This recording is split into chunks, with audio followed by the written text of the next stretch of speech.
Speaking of battles, the US is gearing up for the presidential kind, and the weapon of choice is ads. Political ads. Everyone is making them, from presidential campaigns to parties. Donald Trump drew first blood in this ad war. His political ads targeted Biden's age. They made fun of his tumbles. They attacked his military policies. And now Joe Biden is hitting back with a $50 million ad blitz. It shows Trump as a convicted felon, focusing on his many legal trials. So who is winning this ad war, and does it have a bearing on the election result?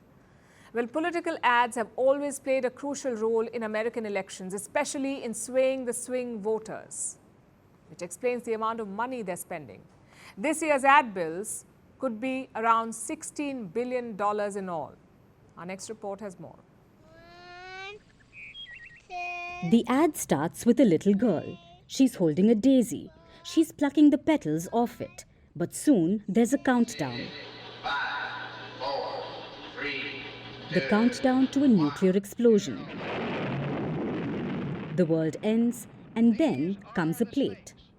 Vote for President Johnson. No voiceover, no naming the opponent. But the ad suggested one thing.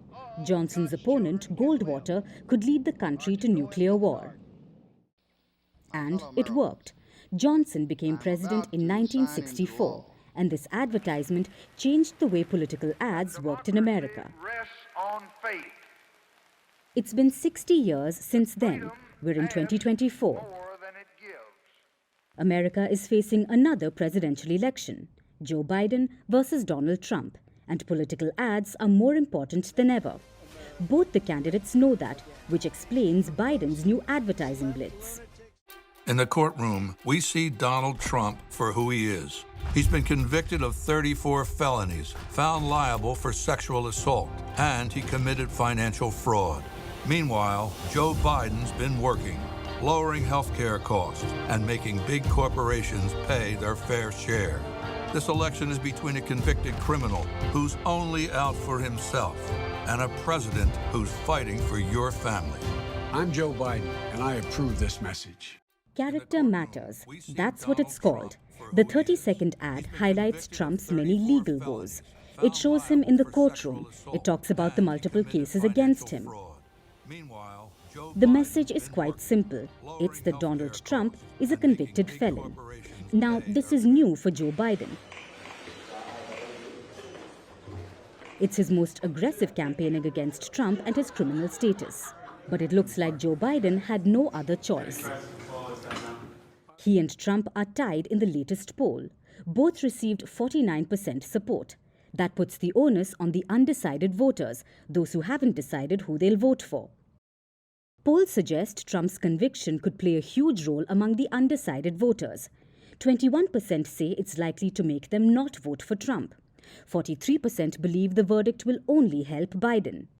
On January 6th, Looks like the US president wants to drive that point home.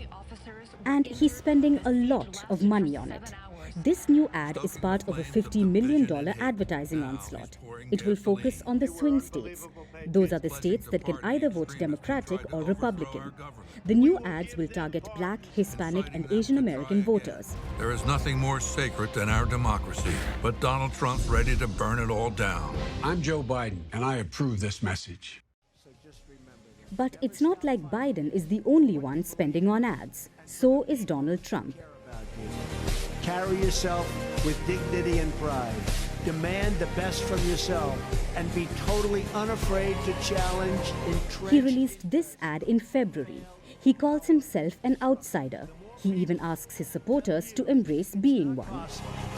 That it can't be done, the more you should be absolutely determined to prove them wrong. So both sides are coming up with scathing ads, which means a lot of money is being poured into these campaigns. Whether you vote early, absentee, by mail, or in person. I'm Joe Biden, and I approve this message.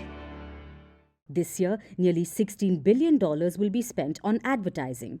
It's almost 30% more than what was spent in the 2020 elections. So the ad wars will only escalate this election season. So who will win it, Biden or Trump? Well, the jury is out. but the winner could very well bag the White House as well in November. Are you ready to win this election? Firstpost reports from the world's second largest continent.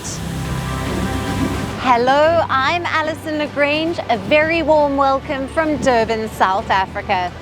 We get you the news and the newsmakers from Africa.